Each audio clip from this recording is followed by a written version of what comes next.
Hey guys, I'm Chris. And I'm Mike. And welcome back to this week's No Limits, the Scot Harvath podcast. What's new this week, Mike? It is Rising Tiger time. I've been waiting for this one ever since we got those arcs.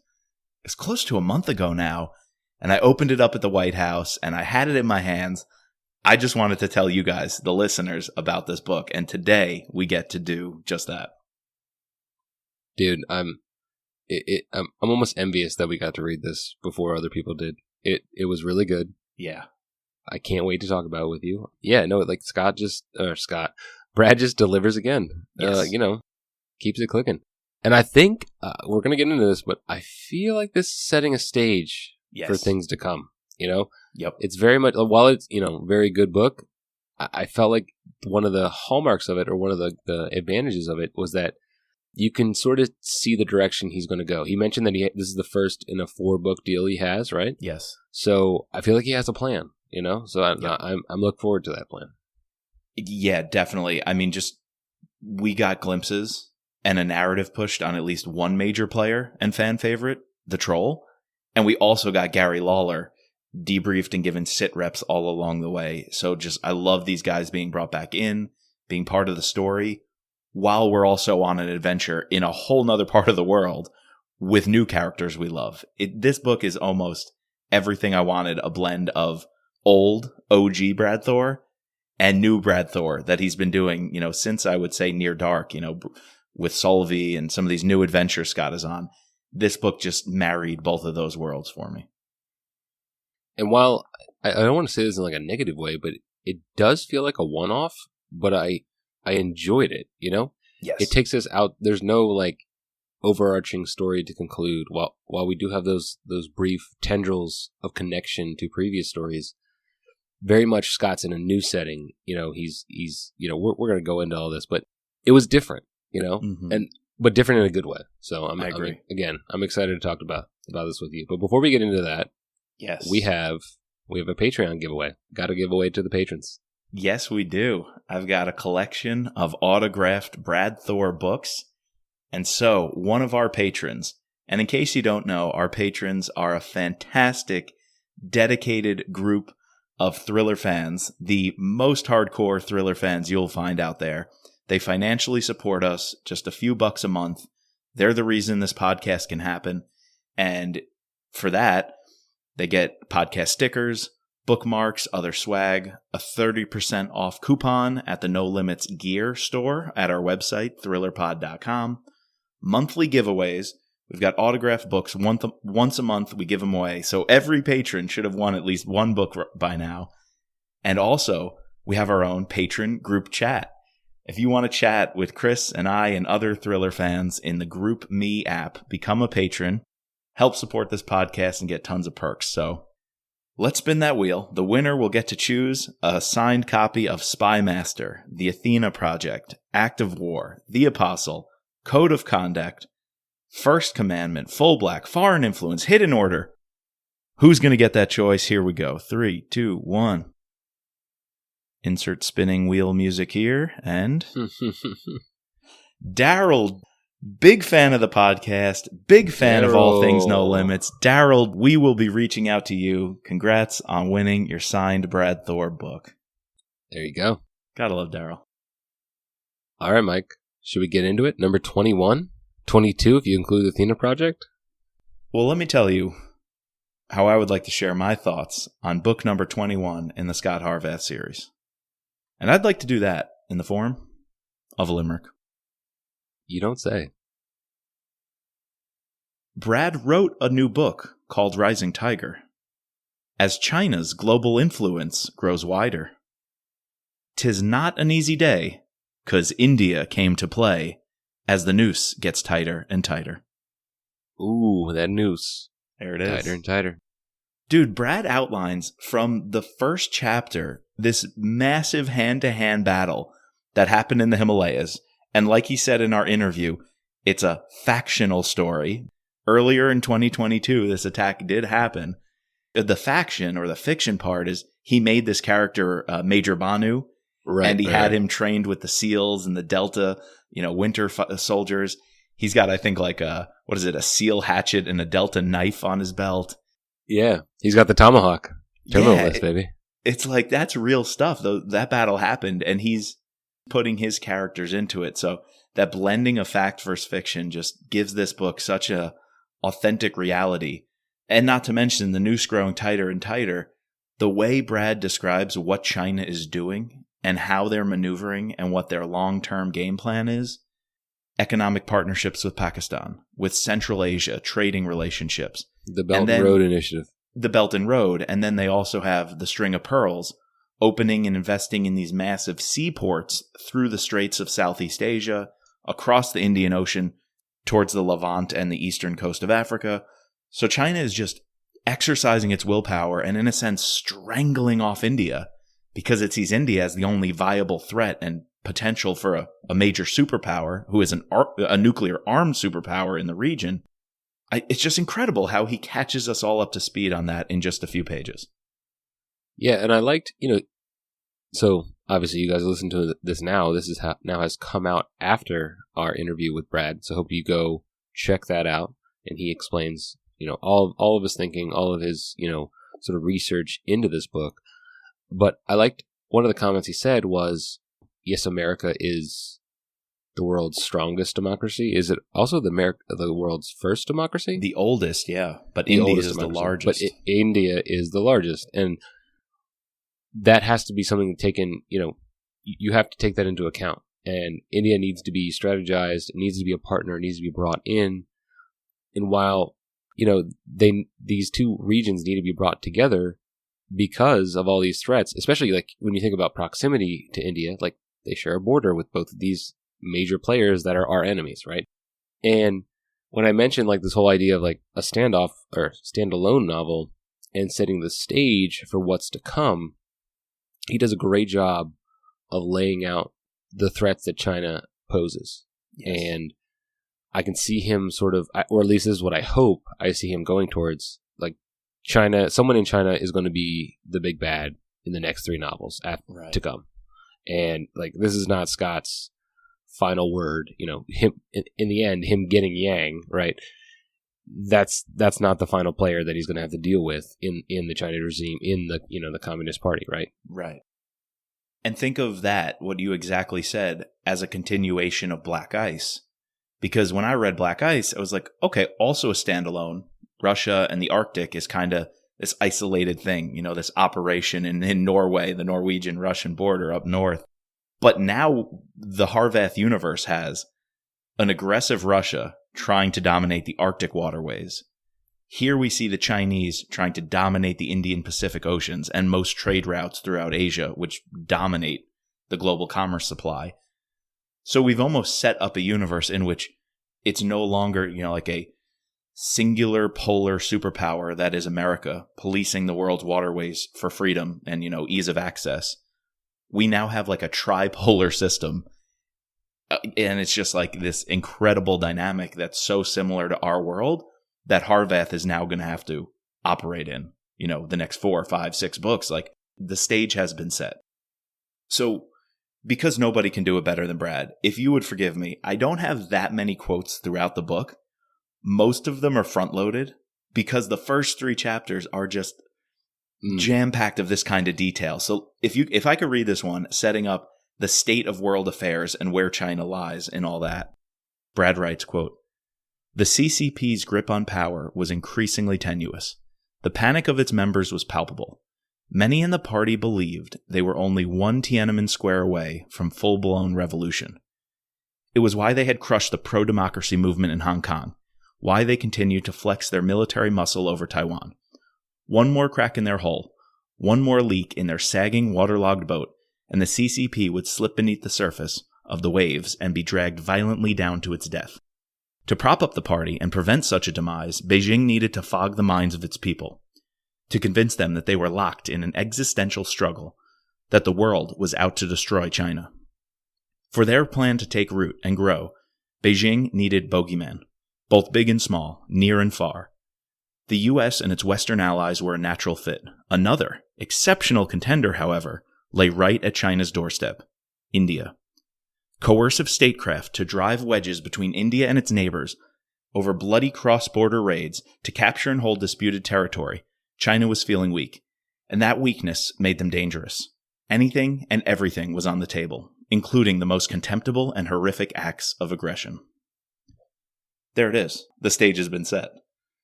You highlight the best, what I wanted to highlight of this book.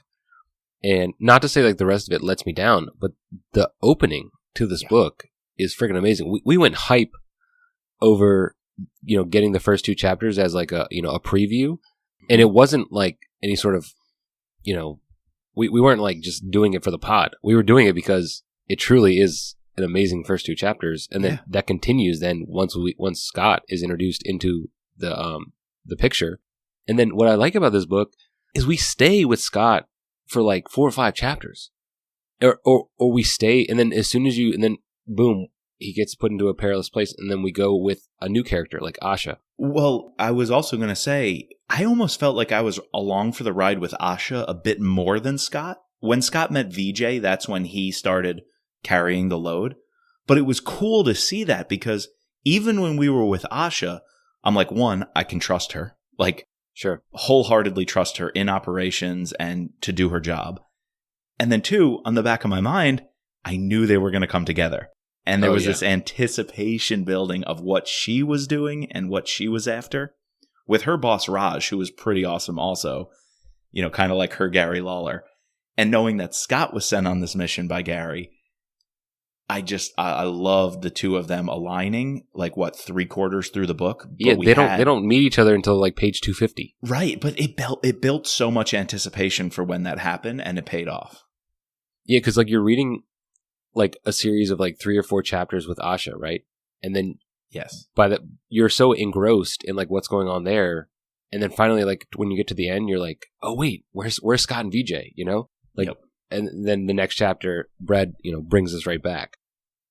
So I never felt like like sometimes when we read, especially early Vince. Yes.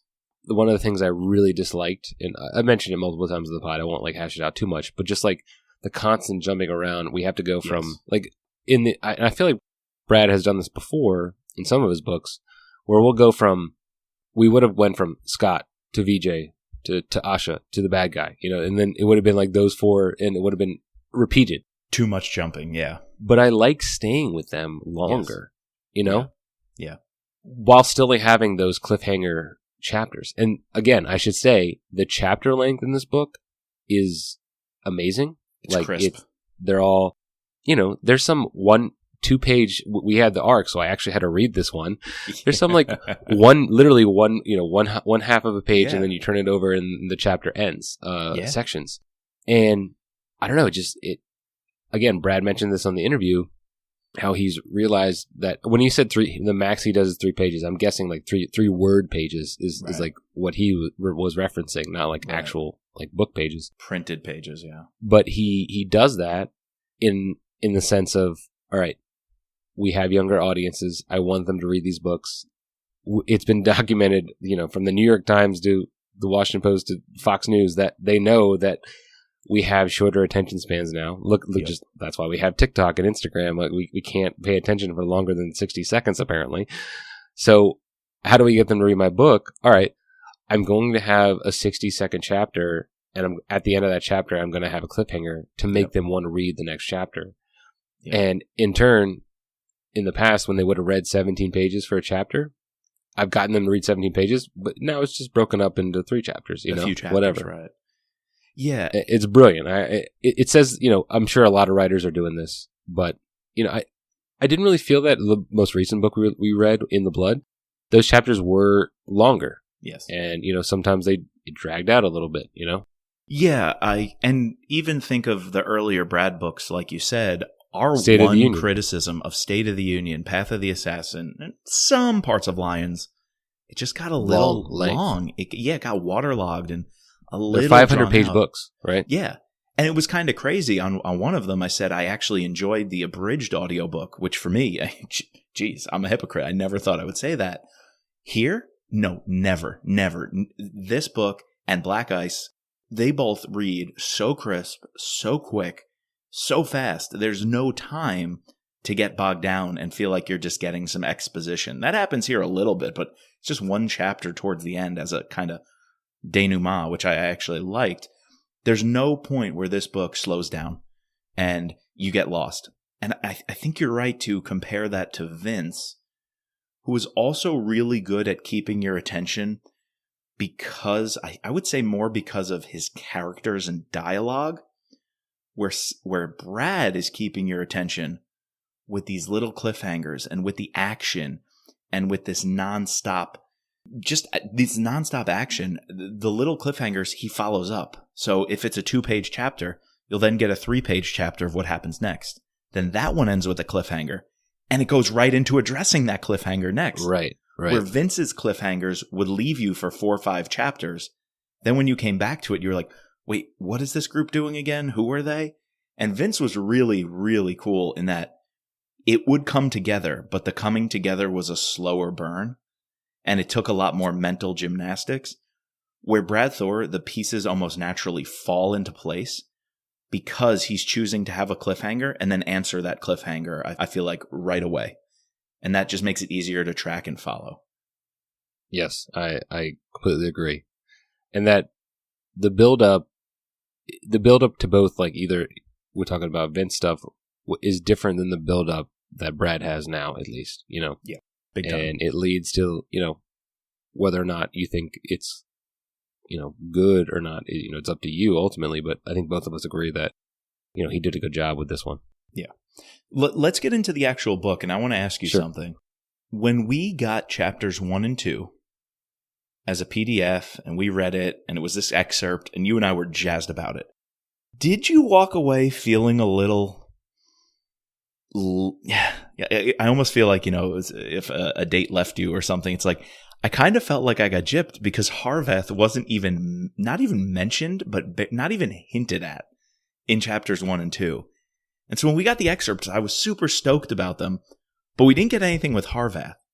And then a week before publication, they dropped chapter 3 as an Armand Schultz audiobook excerpt.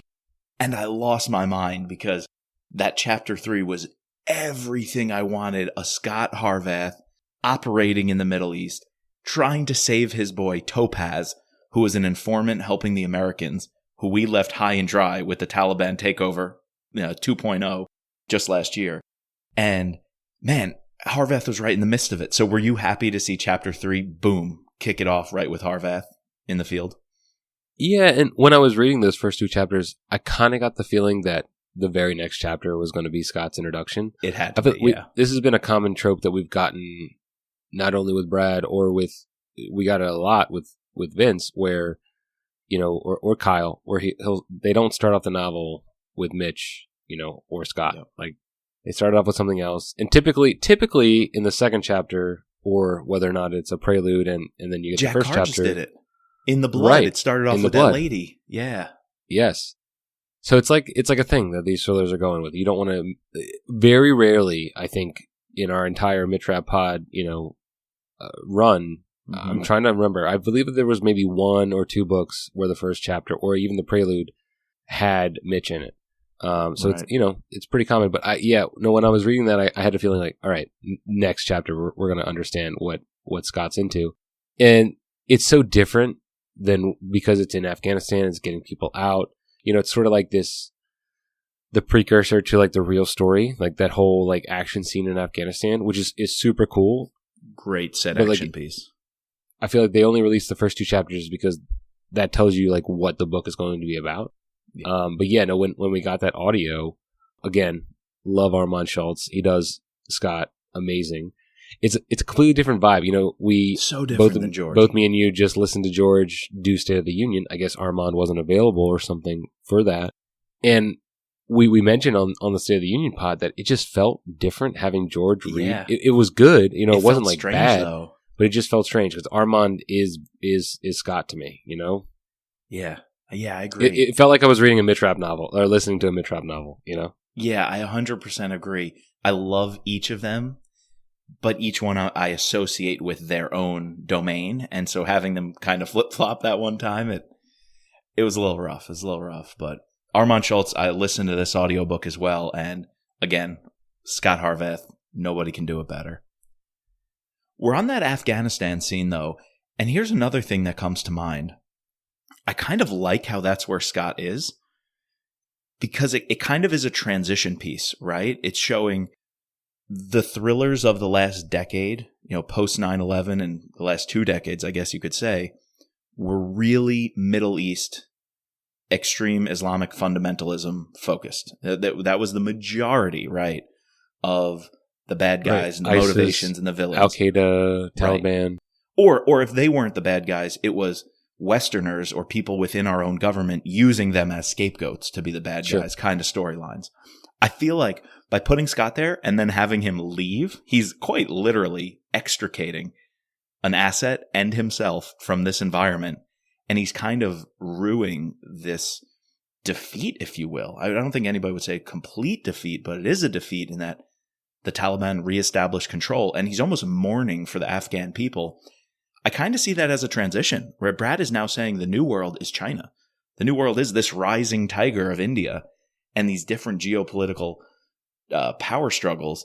It's not really the whole wars in the Middle East, state building and democracy building in the Middle East anymore. It's a more complex new world with new players. So it's kind of a cool transition to put Scot there and then yank him out, quite literally, by the wing of a plane, which we got to get into, which is pretty cool. Thinking about the state of affairs where Scot's operating, I picked another quote. And again, the quotes are front loaded. So I have a lot up front. If you would, allow me to read another long one. Of course. Just listen to how perfectly the setting is, the stage is set. Quote, "It didn't matter that everything was in full compliance. That wasn't how things worked in a failed state. The law didn't matter. The rights of the individual didn't matter. The only things that mattered were brute force and one group's ability to successfully impose its will upon the rest of society. It was the antithesis of everything the U.S. had hoped to help the Afghans achieve. Sadly, and at tremendous cost, America had learned the painful lesson that democracy couldn't simply be handed to a people on a silver platter. The people themselves had to want it so badly that they would do anything for it. They had to be willing to fight and die, and not just some of them, all of them. Anything less than a complete commitment to their own freedom was a recipe for defeat and subjugation. That only added to the sickness Harvath felt. He knew and had worked with courageous Afghans, men and women willing to go the distance and do whatever they needed to be done. Unfortunately, the nation's tribalism and rampant corruption had doomed even the most noble of freedom fighters to a near impossible battle against the Taliban and other terrorist organizations that had taken root once again like weeds throughout the country. In Harvath's experience, the Afghanis were good people. His heart ached for them, not only for what they were suffering, but also because they had lacked the collective will to stave off and ultimately fight back against the monstrous regime that now ruled over them. They could have had a different future. They should have had a different future. It had been within their grasp. Like Scot's mourning this almost failure of 2 decades of policy that came to a head, with the final pullout and the Taliban resurgence. Well, we know that Brad is very versed in these geopolitical things. He likes to, he even said, how does he start a book? He finds some interesting geopolitical problem. How do I put Scot in that position? And how can I build a story out from that? Yep. So it makes sense that he would want to comment not only on this, but there's multiple comments about the fight with Russia and Ukraine. So he puts his commentary on real life events in the novel, although not super beating you over the head with it, not forcing you to believe, all right, my way, whatever I think is the right way, you should believe, you shouldn't believe anything other. It's educational, though. It's purely. I mean, this is the fact part of the faction, right? Right. And to go back to your point about Scot and this transition, as I'm reading why his extradition from Afghanistan, I started thinking, I was like, why is Scot even here? Mm-hmm. You have to think, all right, how are we going to get my main player into the field of action? All right, let's have a side story where he has to go get this, asset out, and then this leads to, his next mission, the real mission. And I'm like, well, why put him in Afghanistan? And it kind of doesn't really click with the rest of the novel. But then when you were saying what you were saying, I was like, oh, that makes complete sense. It's a transition. One, Brad wants to comment on the recent, exit from Afghanistan. And two, the reason he wants to comment on it is because this has been fodder for his entire books, up until we got the Russia sequence, for the last, 3 or 4 books. Mm-hmm. It was all based in the Middle East. That's right. Many of the novels a couple of novels took place in Afghanistan or in Iraq. Pivot. It's a big pivot. And so the same thing, we saw the transition with Kyle, right after 9/11, it was all about Al-Qaeda, and then transitioning into ISIS. Now that ISIS is, sort of gone away a little bit, scattered. He had to transition to the Russians, and now Kyle chose to go inward and look at, homegrown or terrorism and dissent at home, whereas Brad has chosen to, I want to show Scott paying homage to all the theaters of war he's been before, right? And then I'm going to usher in, the next chapter of his life and who the enemy is going to be in that next chapter.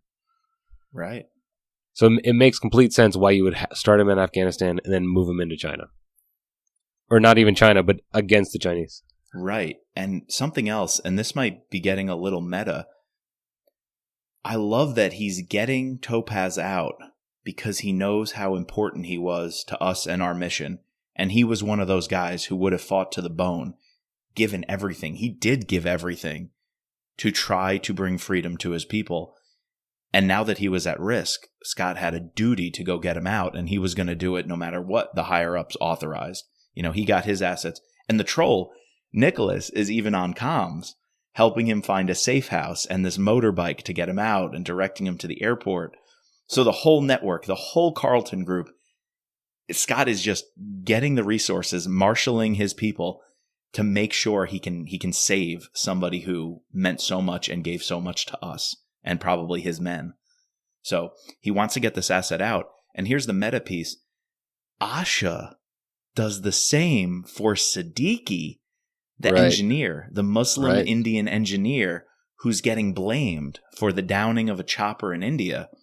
And it just occurred to me there's like a parallel of what Scott's doing in Afghanistan as kind of this bygone era he's got to move on from, and what Asha's doing to save this innocent person who she does not believe had any wrongdoing. And who is it? It was basically like the Secretary of Defense or one of the Army generals whose helicopter went down. Yeah. And the country is basically trying to sow division because India, major issues right now, by the way, of the current government under Narendra Modi trying to make it a Hindu state and really putting Hindu politics front and center and marginalizing in many communities the Muslim minorities in parts of the country. And so a mob is sent after Siddiqui, thinking he was responsible for the helo crash, which killed this general in charge of the Indian armed forces. Asha's on the secret mission. Well, she makes sure to save Siddiqui's family. Like, there's no doubt in her mind. As soon as she hears this man's family's in jeopardy, she's got to be the person to do something. And she's calling in an extraction team, an exfil, and she stole that grenade launcher, the smoke grenade. She's a badass. Oh, absolute badass. And the way, this isn't even our first introduction to her, but by this time, we're almost seeing she's just as noble to her people and her cause as Scott has been his whole entire time operating in the Middle East and against whomever. He's going to get his people out who gave him what he needed. He's going to make sure, they get what they need from him. And Asha's doing the same. So I love that parallel. Yeah, and I think that parallel and the similarities between her and Scott add to, like, the fact that they don't meet up until much later in the book. Sort of, it's okay because they're so similar and because, like, they have this driving mission. Whereas, like, you could feel like, let's say, like, it was a lesser I want to call her an adversary, but a lesser parallel figure. You'd be like, well, Scott just needs to hook up with, like, this person needs to get up with him sooner, But the fact that she is, kind of his equivalent, she holds her own, and has this, moral compass in her country for what she stands for.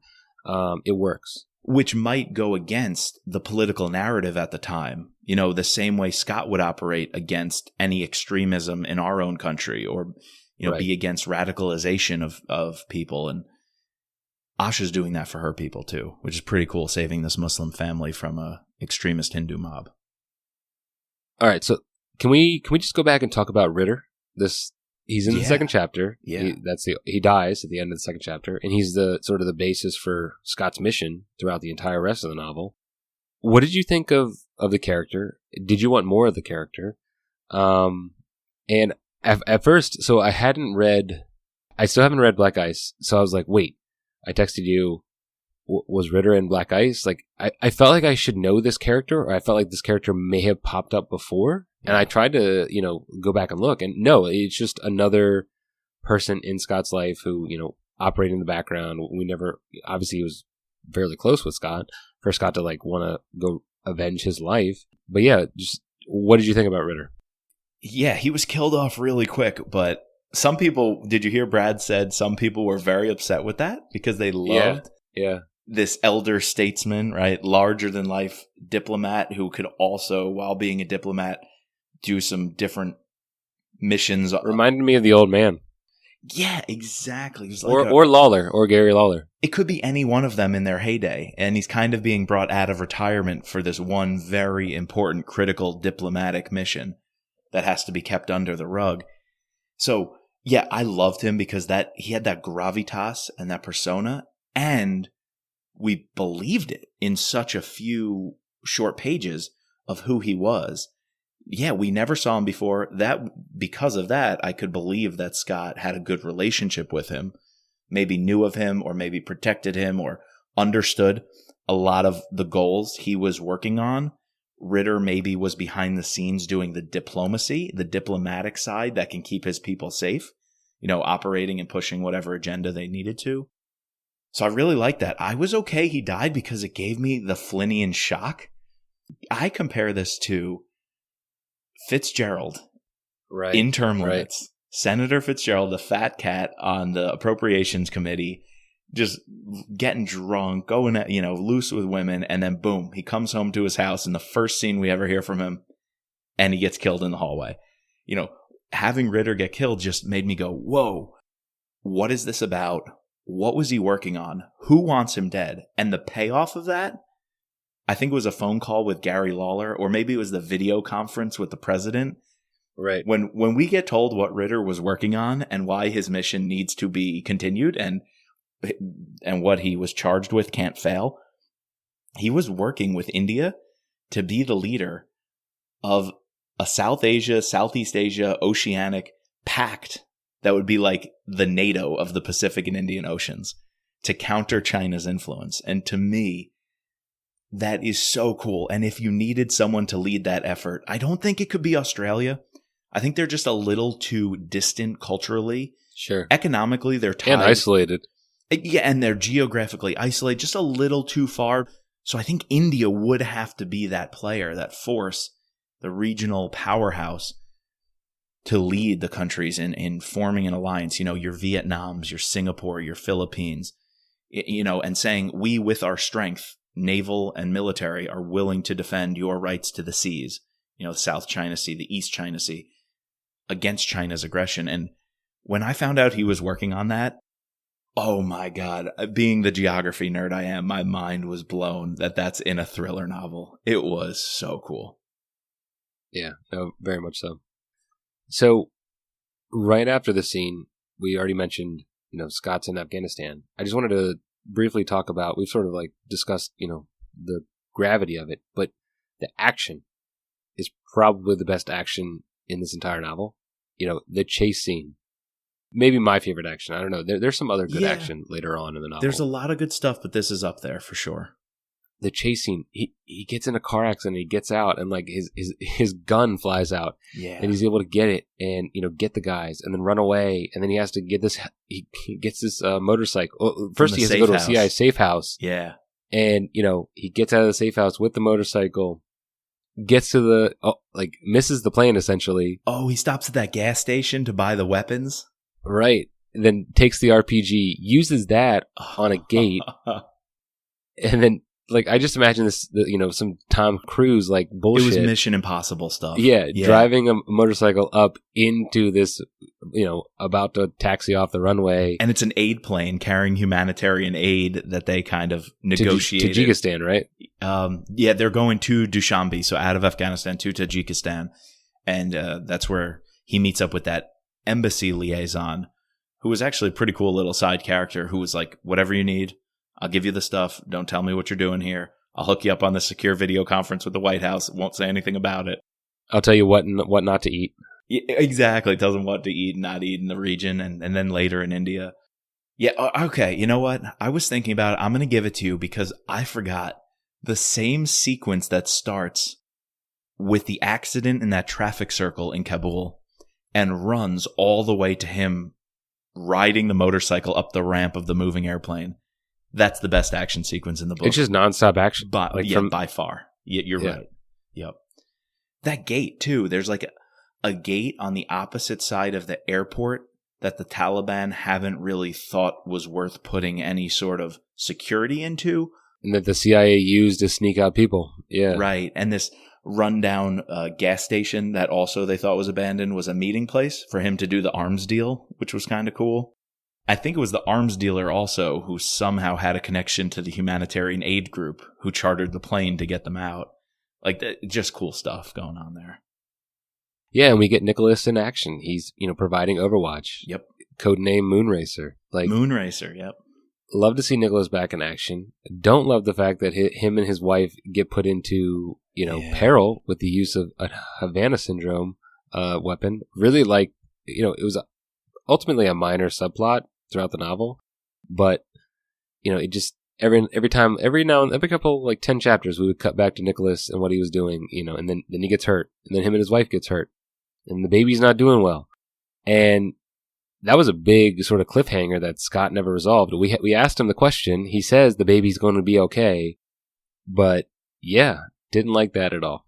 I liked it, but didn't like that for Nicholas, Oh, correct. And Brad told us the baby's okay and was healthy, and I'm sure that's true, but it does leave me wondering what's the effect of this on Nicholas and his operating capacity, sure. On the Carlton Group, because he's going to want revenge, more revenge. Yeah, he's got to turn dark, right? Or I just wonder what he's going to do. Let's say the baby is 100% healthy, which I have a hard time believing. I think there's going to be some sort of maybe developmental hold up there, which could even just drive him deeper into revenge. So, and just the way his wife was attacked and uncomfortable, he wasn't there to protect her, didn't have the dogs around because they went down. I'm just like, it's something, he's going to do something very soon that's going to upset the apple cart. And whether that draws Scott closer to him to understand what he's going through, whether it drives a wedge between people and he has to go on his own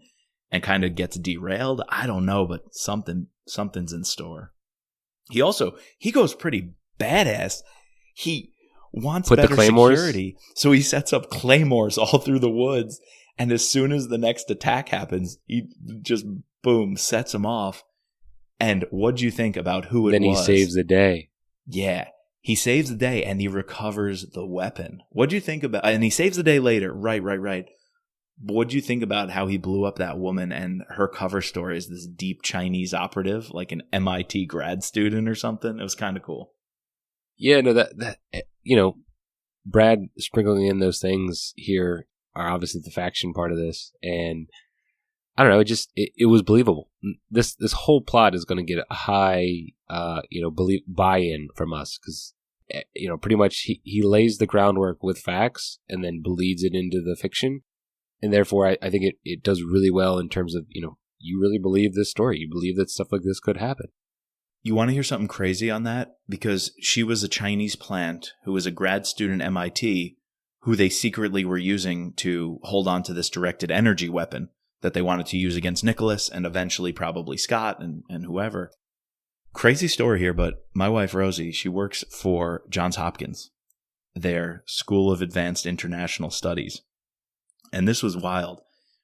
Recently, they got a notice that a graduate of their program, who was an international studies grad student, he was detained by Dutch police trying to get into The Hague. And it wasn't even Dutch police. It was the Dutch intelligence service. They detained him and found on him a 4-page manual that was his backstory because he was a Russian sleeper agent. He graduated, got his degree in international affairs from Johns Hopkins University, was a deep sleeper agent the Russians activated to get an internship at The Hague. And he was going to get an internship at The Hague, and secretly he'd be working to get the Russian government information on their war crime proceedings for Ukraine and both Georgia years ago. It just was a crazy news story that broke.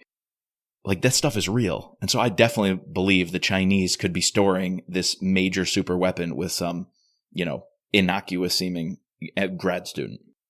Yeah, when you read stories like that, it's true. It's all true. It makes you believe more, some of these thrillers that you read. It ups the believability of some of the things you read. And he's like, no, nothing like that could ever happen. And then you read it and shit, maybe that is happening. It was what The Americans was based off of. The FBI, I think, busted a string of a bunch of sleeper agents just living in Bethesda who had regular lives and were raising kids born in America. Man. Yeah, no, that's crazy, dude. It's fucking crazy.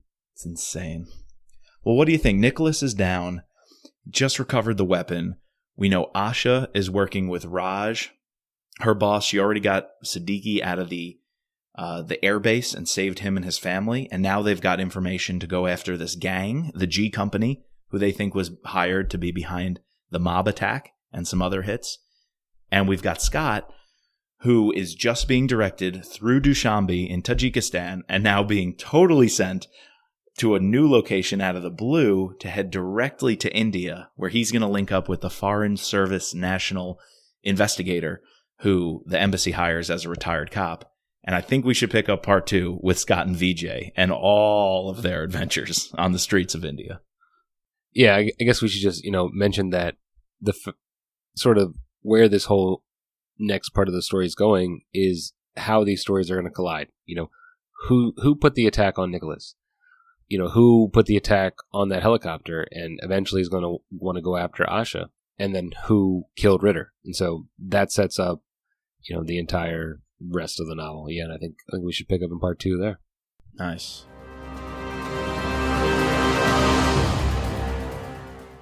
Next time, we'll be giving you part 2 of our Rising Tiger breakdown. Again, we need to thank our patrons, our special operator, Sherry F., our special agents, Daryl, Kevin, George, Matt, Dawn, Dennis, Peggy, Catherine, Ray, Bridget, Jeff, and Mark. Please subscribe, rate, and review using your favorite podcasting platform. You can find us online at thrillerpod.com or using Twitter and Instagram at thrillerpodcast. And as always, 3 keys to a happy life. Something to do, something to love, and something to look forward to.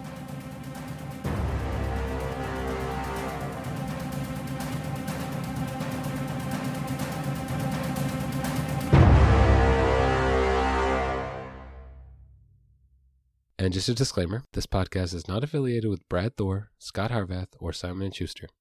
The music soundtrack is Honor Bound by Brian Teo.